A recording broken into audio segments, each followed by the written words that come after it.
Welcome back to Flourish. I am so excited about today's episode. Today we have an interview with Nichole Ellington. Nichole is a writer, she is a speaker, she is an entrepreneur, she is a wonderful woman of God. And today we're going to talk all about her book, Becoming Savage, which chronicles her journey from timidity to becoming savage. Well, everybody, welcome Nichole. Okay, let's get right into it because I love the title of the book. Typically, when we think about being, I know for me, when I think about I'm a savage or being savage, I think about that Beyonce and Megan Thee Stallion song. But when you talk about becoming savage, what are you talking about? I'm talking about a journey. I'm talking because it's becoming. It's not just I am savage. I know there's a lot of conversations, when it comes to women, like she's a boss, I'm a boss, I'm this, that, and the other. And that's not necessarily the tone I'm taking with it. But really, it is about becoming who it is that God created us to be. Mm-hmm. And that is savage. That means I'm not going to be timid anymore. I'm not going to be like the world. So I'm going to be untamed by this world. I'm going to be unleashing wild faith as a woman of God. And I'm going to be uncovering my treasures within. In other words, I'm not going to die rich. I'm going to give what it is that God has put inside of me. Mm-hmm. Even if I have a million hats, if He put it in there, it's for a reason. So I need to use it. I need to put it out in the world, no matter how big or small it is. Mm-hmm. So it's really just becoming who it is that God called us to be in this space, in your sphere. Just being present and just be. What inspired you to write the book, and what inspired you specifically to think about how did you even recognize, like, I need to take this journey from timidity to being savage and unleashing the things that God has for me? Well, I did not realize I needed to do it until my life blew up. My life blew up and it was like, okay. Sometimes God has to, there are moments where God can just whisper.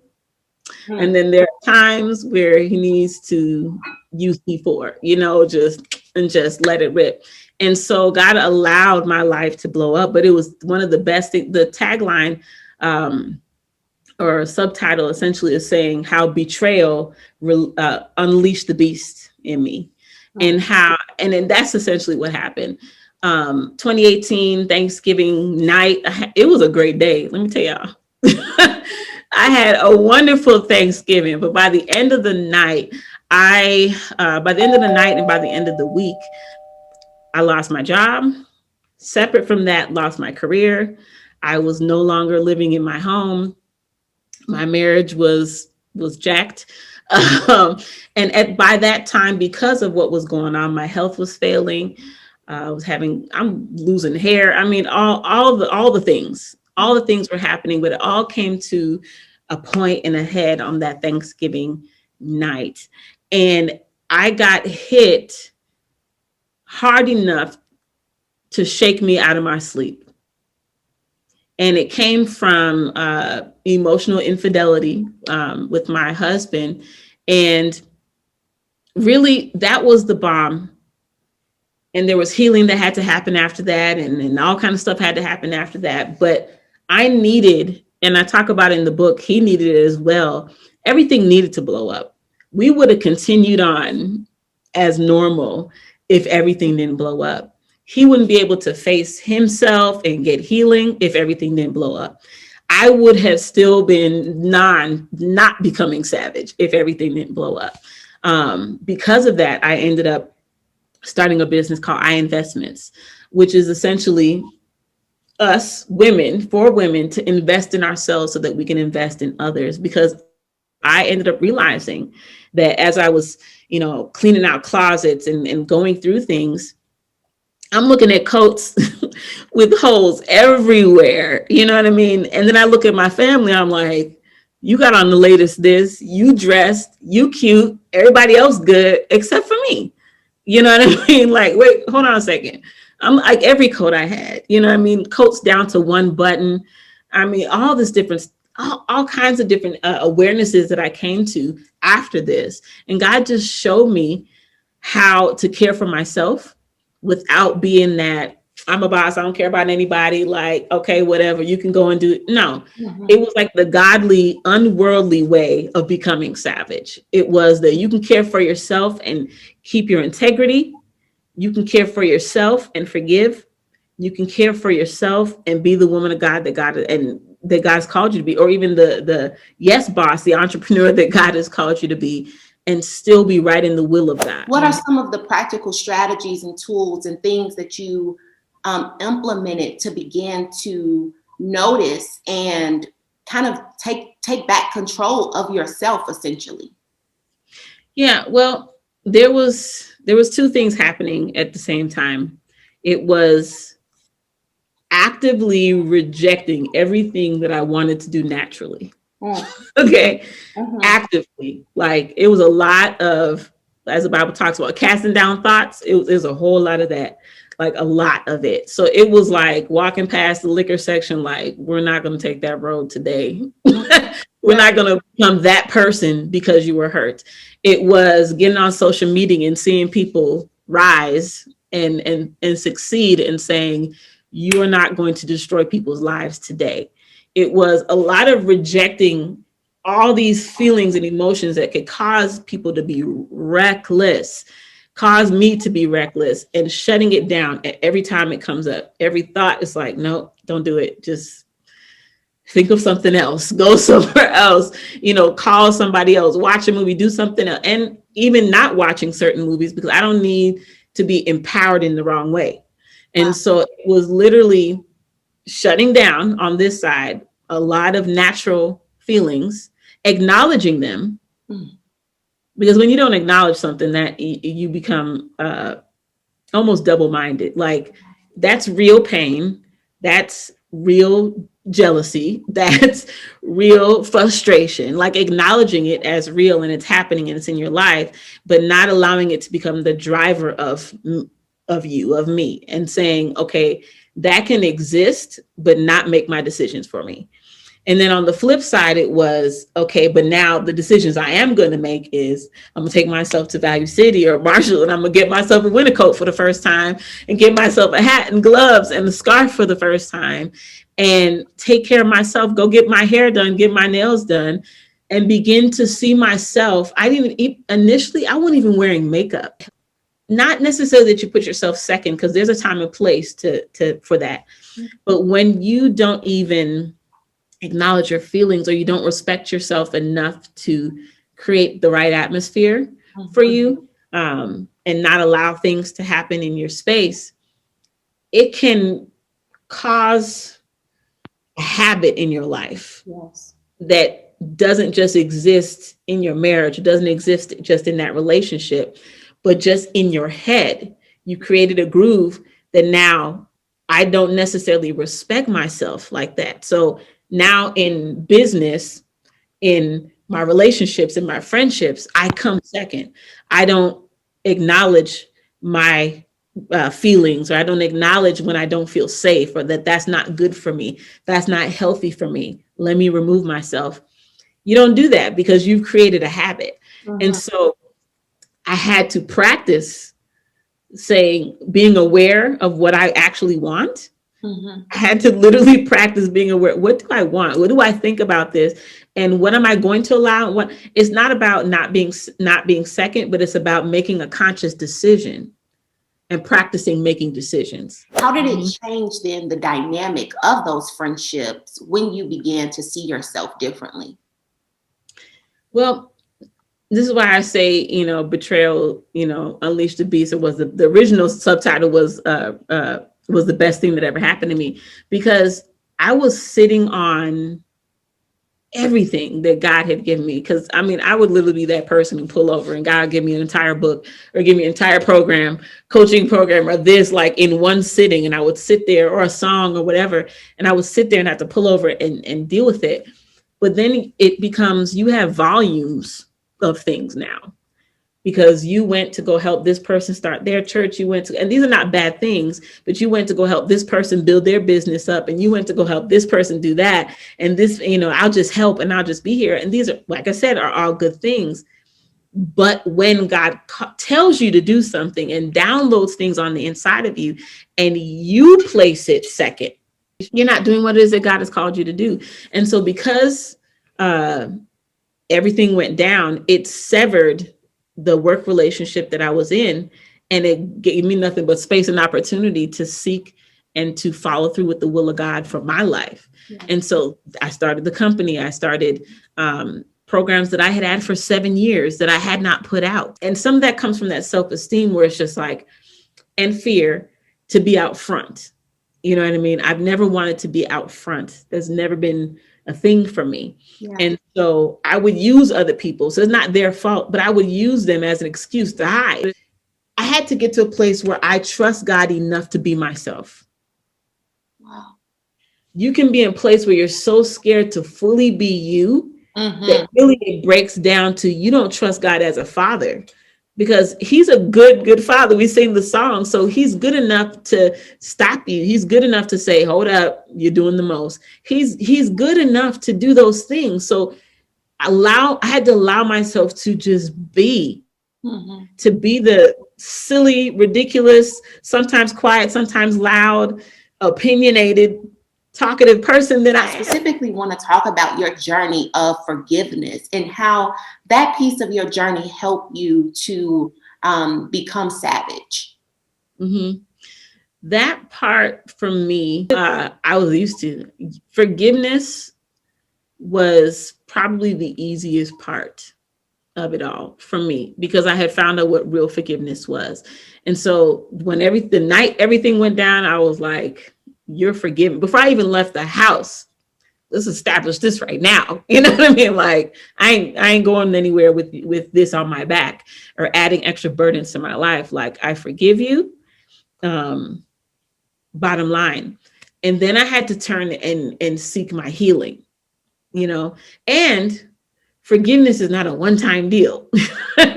Sometimes you have to forgive and forgive again, because you're finding yourself requiring payment for the debt.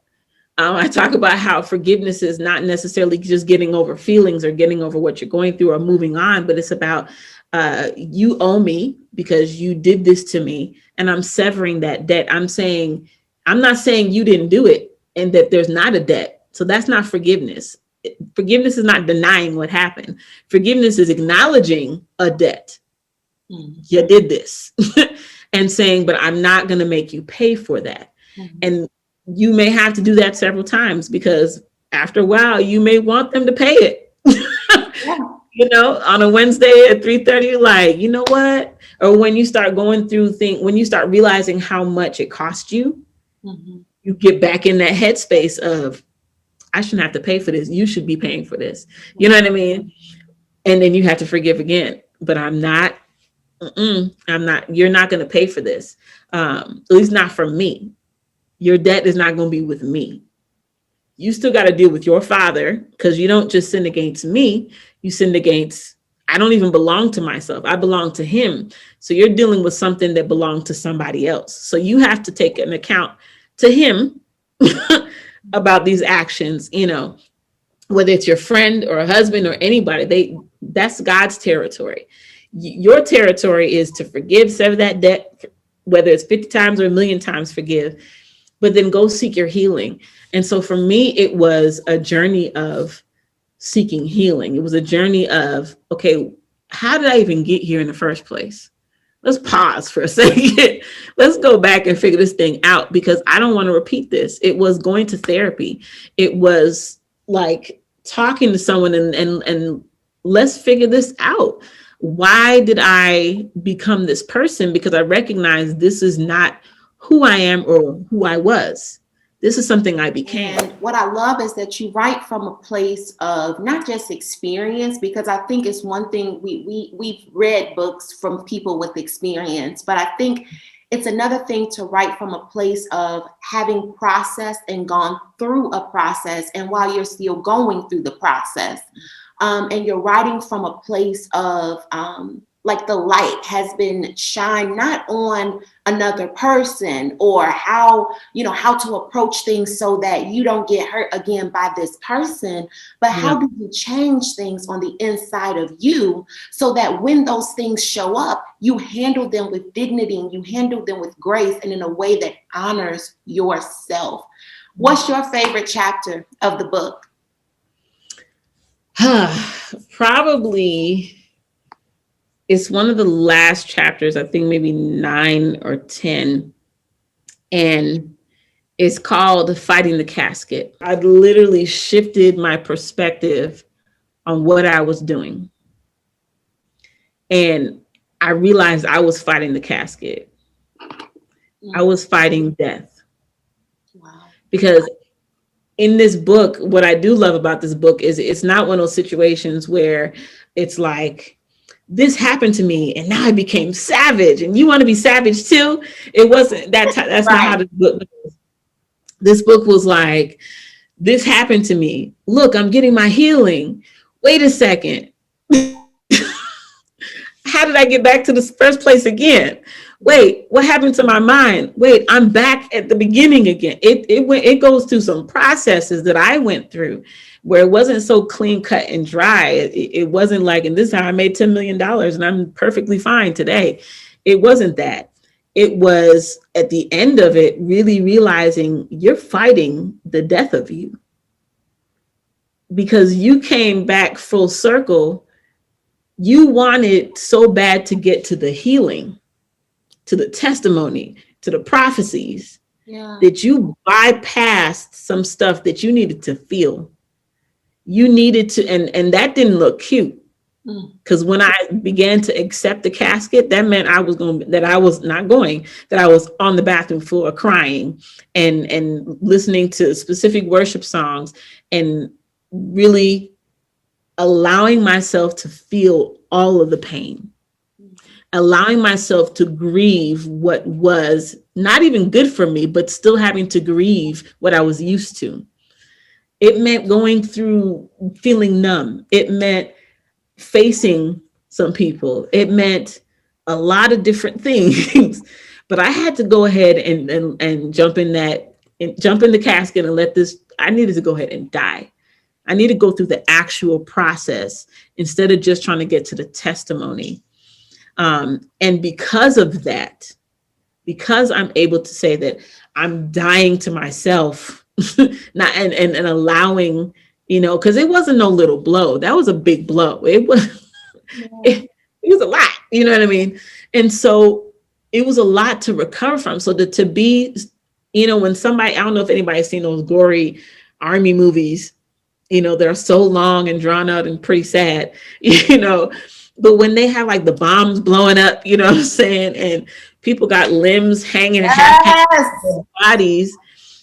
Imagine me spiritually looking like this person whose leg is literally dragging on the floor and arm is missing, trying to go to church and sit on the front row and yes, because the prophecy, and yes, let me show up and be this person because I started my business and I gotta, you know, I gotta be this person because I'm healed, right? I'm becoming savage, right? I needed to go to a hospital and get my arm put back on. You know what I mean? I need, because surgery hurts, even healing, surgery that brings healing hurts. Mm-hmm. I needed to go ahead and allow that whole situation to die. One of the things that I had mentioned to my husband and to my pastor and mentor at the time was like, I'm not interested in healing this marriage, my situation. I'm interested in, if anything's going to happen, it's going to have to be a completely different, brand new thing. We don't need to restore anything because there was nothing to restore. It wasn't put on a good foundation. What was built on top of it wasn't good. There was nothing from it to me that was salvageable. You know what I mean? Because two unhealed people built that. It was not something I want to go back to. It had to be something completely different. And so death had to be required of me. Wow. Regardless of the other person, regardless of the other people, because I was dealing with church hurt. I was dealing with, you know, I mean, in all honesty, I was in a situation where the people who hurt me, I had to face them every day, every week. I had to get up and lead worship and go to work with people who, you know, may have been lying about me or talking about me or spreading rumors about not just me, but my family, or who did some things that were not sensitive. Mm. And still keep forgiving, minister, be there, hear the Holy Spirit, humble myself, listen to him, speak, do the things that he's called me to do, and die at the same time. It was not easy, but it's a process that has to be God-led. What do you want women to take away from the book as they read it? Different things for different people, depending on their circumstance. One is to realize that they can forgive and to not be held back by unforgiveness in their heart. To realize it can get worse and you can still forgive and forgive again and again and again. And what that really looks like, what healing can look like. I want people to be encouraged that just because they haven't got to the end of their testimony, like you said, they haven't, you know, gotten the nice little tagline they can put on Facebook or put, you know, sell a course with, that they're still doing really well. You're doing good. Like if you submit to the process, you listen with tears in your eyes, you are passing. On the floor, falling out, you're getting an A. You know what I mean? Some people feel like they are failing in life because they don't feel better when they're in the middle of a process. When the water is boiling and you got rice in the pot, it's not failing. It's in a process. I don't have rice yet. It's not fluffy. It don't look good. It's not ready to eat. It's still hard, but I'm not failing. It's just in the process. And I want women to feel that when they're reading the book, to realize that I'm just in a process. Even if I'm not feeling it. Even if after all of this work that I did, I have these feelings all of a sudden, or I feel this way, or I find myself in this place, to realize that they're still getting that A. You get an A+, boo. You're still in the process. Unless you quit, you're still in the process. You're passing. So I want women to be encouraged with the process. I want women to know how to forgive. And I want us to get to a place, different women, wherever you are, to get to a place where you can stand as yourself and no longer strive, but just be untamed by this world, be unleashing wild faith in your life, which may not look like starting a business or doing this, but it may look like getting up out your bed. It may look like fighting depression and saying, I'm going to go see a therapist. It may look like I have not been taking care of myself. I'm getting my nails done. Unleashing wild faith may be that I'm going to trust God to be my father, and I'm going to be the daughter, and I'm going to take care of myself as his child, you know, unleashing wild faith. Or it might be the business or the entrepreneurship or any of those things. And also uncovering our treasures within, because as women, as you know, and as we all know, sometimes when we have certain hats on, we feel like we can't do anything else. And there are some things that God has inside of us that he didn't just put there as an extra piece. You know how they talk about the, is it their appendix or something, or, you know, one of those things, like, oh, you can just take that out. It ain't extra. Bodies be acting funny after that. You know what I mean? Like, God didn't just put an extra piece in you, boo. Like, so God didn't just throw an entire talent in your life for it to just be sitting there dormant and I'm just going to die with it because I'm also a mom, or because I also do this. I'm a sister. I have these other 3 things that I do. Yes. You don't have to do it on that level, but don't waste the things that God placed on the inside. I am so excited for this book. You wrote it from a place of healing, and that God gave it to you in the form of your healing so that other women can be healed. And I'm so excited for this book. I'm so excited for your journey, and I thank you for your time today. Thank you. Thank you for having me. I really appreciate every opportunity I get to share because I'm a share now. Yeah. I ain't gonna be the only one becoming savage. We gotta do this together. So thank you. I appreciate you.